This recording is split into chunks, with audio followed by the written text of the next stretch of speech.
পৌনে 2 মাস আগে গত সেপ্টেম্বরে আল জাজিরার একটি খবরের শিরোনাম ছিল how did India US relations decline so suddenly.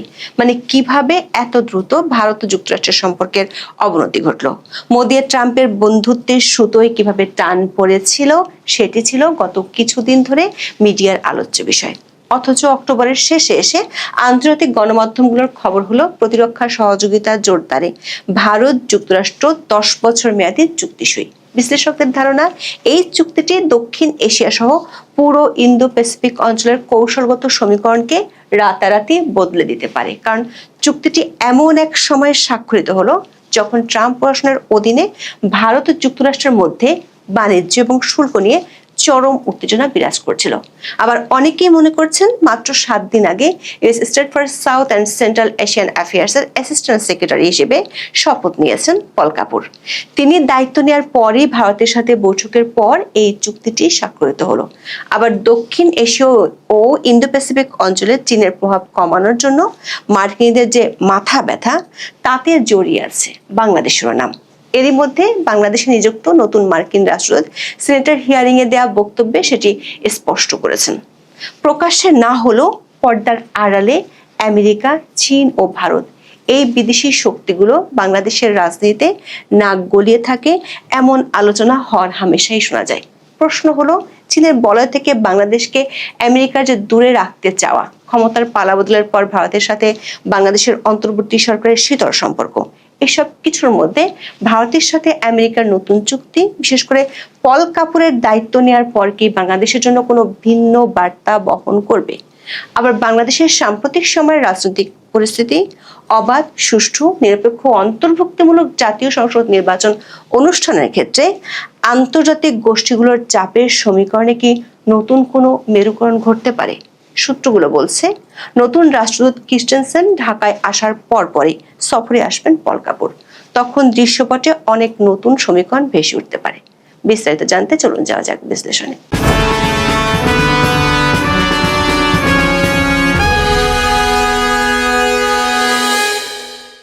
আমেরিকার প্রেসিডেন্ট ডোনাল্ড ট্রাম্প আর ভারতের প্রধানমন্ত্রী নরেন্দ্র মোদীর বন্ধুত্ব আন্তর্জাতিক সংবাদ মাধ্যমগুলোতে শিরোনাম হয়েছিল। দ্বিতীয়বার প্রেসিডেন্ট হয়ে মোদীর সাথে বৈঠকেও ছিল সেই সুর। কিন্তু দুই ভালো বন্ধুর চেনার সম্পর্কে টানাপোড়েন তৈরির প্রথম উপলক্ষ ছিল ট্রাম্পের ঘোষিত বাণিজ্য শুল্ক নীতি। এ নিয়ে আল জাজিরার মতো আন্তর্জাতিক সংবাদ মাধ্যমকেও বেশ খোঁচা দিয়ে প্রতিবেদন প্রকাশ করতে দেখা গিয়েছে। যেমন আল জাজিরার একটি খবরের শিরোনাম ছিল, বন্ধু ট্রাম্পের শুল্কের ঠেলা সামলাতে পারবে তো মোদীর ভারত। এমনকি মার্কিন পররাষ্ট্র নীতি বিশ্লেষক এবং ফরেন পলিসি ম্যাগাজিনের কলামিস্ট মাইকেল কুগেলম্যানও মন্তব্য করেছিলেন, ট্রাম্প মোদীর বন্ধুত্ব ভাপা ছিল। তবে উত্তেজনা কমানোর চেষ্টা দুই পক্ষ থেকেই চলছিল। মাঝে উত্তেজনার বরফ গলতে শুরু করলেও পাক ভারত সংঘাত নিয়ে ট্রাম্পের নানান মন্তব্য সেই সম্পর্ককে নিয়ে যায় অচেনা ছন্দে। এর মধ্যে কমপক্ষে 2 বার ট্রাম্প ও মোদীর সাক্ষাৎ হওয়ার কথা থাকলেও নরেন্দ্র মোদী সেখানে যাননি। অনেক বিশ্লেষকই মনে করেন মোদী ট্রাম্পের সাক্ষাৎ এড়িয়ে গেছেন। সবশেষ মালয়েশিয়া আসিয়ান শীর্ষ সম্মেলনে যাননি ভারতের প্রধানমন্ত্রী। কিন্তু আসিয়ান শীর্ষ সম্মেলনের ফাঁকে বৈঠক করেন ভারতের পররাষ্ট্রমন্ত্রী জয়শঙ্কর ও মার্কিন পররাষ্ট্রমন্ত্রী মার্কো রুবিও। তবে ট্রাম্পের চাপিয়ে দেওয়া অতিরিক্ত শুল্ক আদৌ কমানো হবে কি না সে বিষয়ে নিশ্চিত কোনো তথ্য পাওয়া না গেলেও এরই মধ্যে এসেছে নতুন একটি খবর। খবরটি হলো, ভারত ও যুক্তরাষ্ট্র 10 বছর মেয়াদী একটি প্রতিরক্ষা চুক্তিতে স্বাক্ষর করেছে। প্রতিরক্ষা খাতে সহযোগিতা বাড়াতে এই কাঠামোগত চুক্তি সই হয়েছে বলে উভয় দেশের পক্ষ থেকে বলা হয়েছে।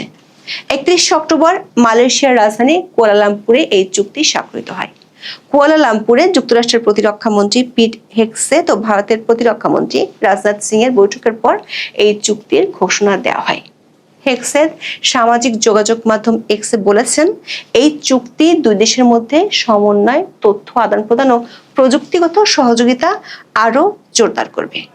পাশাপাশি এটি আঞ্চলিক স্থিতিশীলতা ও ডিটারেন্স বা উত্তেজনা প্রশমন সক্ষমতা বৃদ্ধিতেও ভূমিকা রাখবে। দর্শক, চুক্তিটি এমন এক সময় হলো যখন দুই দেশ বাণিজ্য চুক্তি নিয়ে আলোচনা চালাচ্ছে। এছাড়া যুক্তরাষ্ট্রের প্রেসিডেন্ট ডোনাল্ড ট্রাম্প ভারতের উপর 50% শুল্ক আরোপের পর সম্পর্কে টানাপোড়েন চলছে। রাশিয়ার জ্বালানি তেল ও অস্ত্র কেনার কারণে ভারতের উপর অতিরিক্ত 25% শুল্ক আরোপ করেছে যুক্তরাষ্ট্র। সব মিলিয়ে এখন ভারতীয় পণ্যে 50% শুল্ক দিয়েছে ট্রাম্পের প্রশাসন। নতুন প্রতিরক্ষা চুক্তিটি ভারত যুক্তরাষ্ট্র প্রতিরক্ষা সম্পর্কের পুরো কাঠামোর জন্য নীতি নির্দেশনা হিসেবে কাজ করবে। এই চুক্তির বিষয়ে থিঙ্ক ট্যাঙ্ক ইউরেশিয়া গ্রুপের বিশ্লেষক প্রমিত পাল চৌধুরী বলেছেন, চুক্তিটি আসলে জুলাই আগস্ট মাসে হওয়ার কথা ছিল, কিন্তু ট্রাম্পের পাকিস্তান নিয়ে দেয়া কিছু মন্তব্যে ভারতের অসন্তোষের কারণে চুক্তিটি হতে দেরি হয়। প্রমিত পাল চৌধুরীর এই কথার অর্থ হলো, ভারত ও যুক্তরাষ্ট্রের মধ্যে সম্পর্কের উত্তেজনার বড় গলা শুরু হয়ে গেছে। এতদিন ধরে দুই দেশের সম্পর্কের মধ্যে যে টানাপোড়েন, তার পেছনে ভারতের রুশ জ্বালানি তেলের উপর নির্ভরতা একটি বড় কারণ ছিল।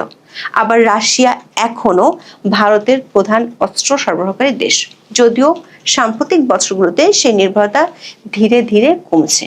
এমন পরিস্থিতিতে দুই দেশের জন্য বহুল প্রতীক্ষিত এই প্রতিরক্ষা চুক্তি হওয়া অনেকের কাছে এই অঞ্চলের ভূ রাজনীতির নতুন মেরুকরণ। দর্শক, এই চুক্তি হওয়ার আগে মার্কিন যুক্তরাষ্ট্রের দক্ষিণ এশীয় ও ইন্দো প্যাসিফিক অঞ্চলের নীতি নির্ধারণী পর্যায়ে পরিবর্তন এসেছে। দক্ষিণ এশীয় অঞ্চলে মার্কিন যুক্তরাষ্ট্রের কূটনীতি, অর্থনৈতিক নিরাপত্তা কর্মসূচি এবং পররাষ্ট্রনীতি পরিচালনার ক্ষেত্রে কেন্দ্রীয় ভূমিকা পালন করে থাকে সিএসএ ব্যুরো। ব্যুরোর অ্যাসিস্ট্যান্ট সেক্রেটারি হিসেবে ডোনাল্ড লুর জায়গায় নমিনেশন পেয়েছিলেন ভারতীয় বংশোদ্ভূত পল কাপুর।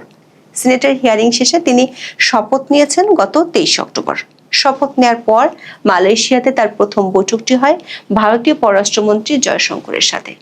ধারণা করা হচ্ছে, দক্ষিণ এশীয় ও ইন্দো প্যাসিফিক অঞ্চলে চীনের প্রভাব কমানোর মিশন নিয়ে কাজ শুরু করেছেন পল কাপুর। সিনেটের শুনানিতে তিনি বলেছিলেন, ভারত মার্কিন সম্পর্ক শক্তিশালী করার মূল লক্ষ্য মূলত একটি মুক্ত ইন্দো প্যাসিফিক অঞ্চল নিশ্চিত করা, যা চীনের প্রভাব মুক্ত থাকবে। দর্শক, এই অঞ্চলকে চীনের প্রভাব মুক্ত রাখতে আমেরিকা বাংলাদেশকেও গুরুত্ব দেয়। ওয়াশিংটন তার বৃহত্তর চীন বিরোধী কৌশল বজায় রাখতে বাংলাদেশকে চীনের প্রভাব থেকে সরিয়ে আনার জন্য জরুরি পদক্ষেপ নিতে চায়। বাংলাদেশে নিযুক্ত হওয়ার জন্য মনোনীত রাষ্ট্রদূত বেন ক্রিস্টেনসেনের এরই মধ্যে সিনেটের শুনানিতে দেওয়া বক্তব্যে বিষয়টি তুলে ধরেছেন।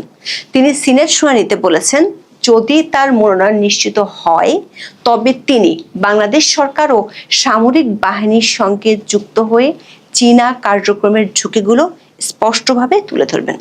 ইউএস স্টেট ডিপার্টমেন্টের সূত্রগুলো বলছে, ওয়াশিংটন নতুন একটি আইন নিয়ে মাঠে নামছে। সেটি হলো থিঙ্ক টুয়াইস অ্যাক্ট। এটির মাধ্যমে আমেরিকা এই অঞ্চলের দেশগুলোকে চীন থেকে অস্ত্র কিনতে নিরুৎসাহিত করবে। ক্রিস্টেনসেন তার বক্তব্যে বলেছেন, মার্কিন অস্ত্র ও সরঞ্জামগুলো বেশি দামি হওয়ায় বাংলাদেশের পক্ষে হয়তো সেগুলো কেনা সম্ভব নয়, কিন্তু তার বদলে মার্কিন লবির দেশ যারা কম দামে অস্ত্র বিক্রি করে তাদের কাছ থেকে অস্ত্র কিনতে চাপ দেবে। দর্শক, প্রতিরক্ষা চুক্তির মাধ্যমে ভারত মার্কিন লবিতে ঢুকে গেল, আবার দেশটি নিজেই এখন অস্ত্র বানাচ্ছে। তাহলে কি ভবিষ্যতে ভারত থেকে অস্ত্র কিনতে মার্কিন সুপারিশ আসবে বাংলাদেশের কাছে? কিন্তু তার চেয়েও গুরুত্বপূর্ণ বিষয় হলো, গত বছর ক্ষমতার পালাবদলের পর ভারত ও বাংলাদেশের সম্পর্ক। অনেকেই মনে করেন এখন ইতিহাসের সবচেয়ে তলানিতে আছে দেশ দুটির সম্পর্ক। বিশেষ করে বাংলাদেশের সাবেক প্রধানমন্ত্রী শেখ হাসিনা ও তার দলের অনেক নেতা ভারতে আছেন।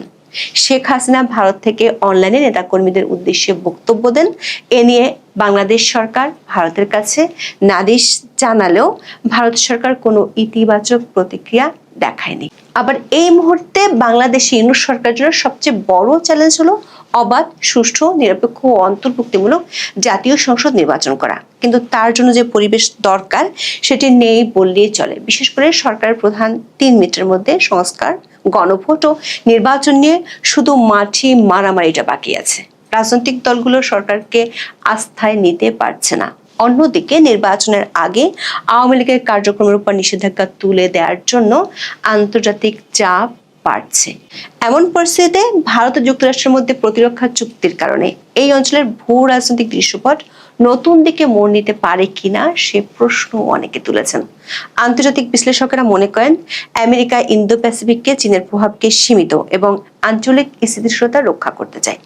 এক্ষেত্রে ভারত আমেরিকার মেজর ডিফেন্স পার্টনার, কিন্তু বাংলাদেশ হলো এমন একটি কন্টেস্টেড স্পেস যেখানে চীনের সামরিক প্রভাব বাড়ছে। কয়েকদিন আগে চীন থেকে $2.2 বিলিয়ন J-10C ফাইটার জেট কেনার ঘোষণা দিয়েছে বাংলাদেশ সরকারের এক উপদেষ্টা। ফলে ভারত ও আমেরিকার কাছে সামরিক দিক থেকে বাংলাদেশ এখন একটি বাফার ইস্যু হয়ে যেতে পারে। বিশ্লেষকরা বলছেন, এই মুহূর্তে যেহেতু বাংলাদেশের জন্য সবচেয়ে স্পর্শকাতর ইস্যু অভ্যন্তরীণ রাজনীতি ও নির্বাচন, সেক্ষেত্রে ভারত ও আমেরিকার কাছ থেকে এই ইস্যুতে একই ধরনের বক্তব্য আসাটা একেবারে অনাকাঙ্ক্ষিত হবে না। বিশ্লেষকদের ধারণা, সেটি যদি হয়, বাংলাদেশে মানবাধিকার পরিস্থিতি, রাজনৈতিক বিরোধীদের দমন-পীড়ন, সাংবাদিক নির্যাতন, অন্তর্ভুক্তিমূলক নির্বাচন, এমন ইস্যুগুলো নিয়ে দুই দেশের পক্ষ থেকে একই ধরনের বক্তব্য আসতে শুরু করবে। ইউএস এর এশিয়া ব্যুরোর একটি সূত্র বলছে, বাংলাদেশ সহ দক্ষিণ এশীয় ইস্যুতে কাজ শুরু করেছেন পল কাপুর। নভেম্বরের শেষ সপ্তাহে কিংবা ডিসেম্বরের শুরুতে ভারত ও বাংলাদেশ সফরে আসতে পারেন পল কাপুর। ভারত ও বাংলাদেশে মার্কিন নতুন রাষ্ট্রদূতরা দায়িত্ব বুঝে নেওয়ার পরে পল কাপুর দেশ দুটির সফরে আসতে পারেন। এই সফরের পরপরই বাংলাদেশের প্রতি মার্কিন নীতির পরিবর্তনটা হয়তো পুরোপুরি ফুটে উঠবে। মজার বিষয়, পল কাপুর এবং বাংলাদেশের নতুন রাষ্ট্রদূত ক্রিস্টেনসেন দুজনই প্রতিরক্ষা বিশেষজ্ঞ। দুজনই চীন ও পাকিস্তান বিরোধী বলে পরিচিতি আছে। অধ্যাপক ইউনূস সরকারের সাথে আবার এই দেশ দুটির সবচেয়ে বেশি ভালো সম্পর্ক। মার্কিন প্রতিরক্ষা মন্ত্রী হেগসেট ভারতের সাথে প্রতিরক্ষা চুক্তিটিকে দেখছেন ঐতিহাসিক মাইলফলক হিসেবে। বলছেন, দুই দেশের প্রতিরক্ষা বন্ধন এই চুক্তি হওয়ার আগে কখনো এত শক্তিশালী ছিল না। কিন্তু সামরিক দিক থেকে চীনের বলয় থেকে বের হওয়া বাংলাদেশের জন্য কঠিন। সেক্ষেত্রে আমেরিকার ভূ রাজনৈতিক অ্যাঙ্কর দিল্লির চোখে যদি পল কাপুর বাংলাদেশকে দেখেন, তাহলে অধ্যাপক ইউনূস সরকারের জন্য বিপদ আরো বাড়তে পারে। কারণ অনির্বাচিত সরকার হওয়ায় বাংলাদেশের অন্তর্বর্তী সরকারের পক্ষে বিদেশি চাপ সামাল দেয়া বেশ কঠিন। এখন এ পর্যন্ত